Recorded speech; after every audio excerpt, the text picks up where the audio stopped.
మీ అన్నయ్య business trip మీద బ్యాంకాక అబ్బే ఆ ఊరు కాదన్నా, ఓపిక ఉండదు వదిన. మనిషిలో ఆఫీస్ కోసం అని చెప్పి ట్రిప్ మీద ట్రిప్ వేసి మనిషి నీరసించిపోయాడు వదిన. అందుకే ఈ దేశంలోనే అదేదో ఊరమ్మా, గోవా వెళ్తున్నాడు ఈ మధ్యన. ఆ ఊరు కంటే ఈ ఊరు ప్రయాణం సులువుట, చిటుక్కుమంటూ వెళ్తాడు వదిన. లగేజ్ కూడా పెద్దగా ఏం ఉండదు వదిన, 2 నిక్కర్లు పట్టుకెళ్తాడు. నిక్కర్లు ఏందయ్యా అంటే ఫారినర్లతో మీటింగ్ రాజ్యం, మామూలు విషయం కాదు, ఫ్యాషన్ గా ఉండాలంటాడు.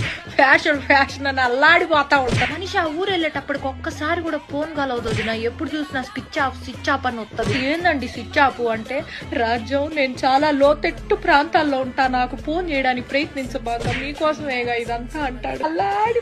ఎప్పుడైనా ఫోన్ సిగ్నల్ దొరికి ఏం చేస్తున్నా అయ్యా అంటే మందు వేసుకుంటున్నా రాజ్యం అంటాడు. మందు కాదయ్యా మందులు వేసుకుంటున్నా అనాలి. పని ధ్యాసలో పడితే ఈ మనిషి ఏం మాట్లాడతాడో తెలియదు, అల్లాడిపోతా ఉంటాడు. నువ్వు నా మొదటి పెళ్ళానివి, నా రెండో పెళ్ళంతో నేనున్నాను ఇప్పుడు గోవాలో అన్నాడు. బీపీ డౌన్ అయిపోయింది వదిన నాకు.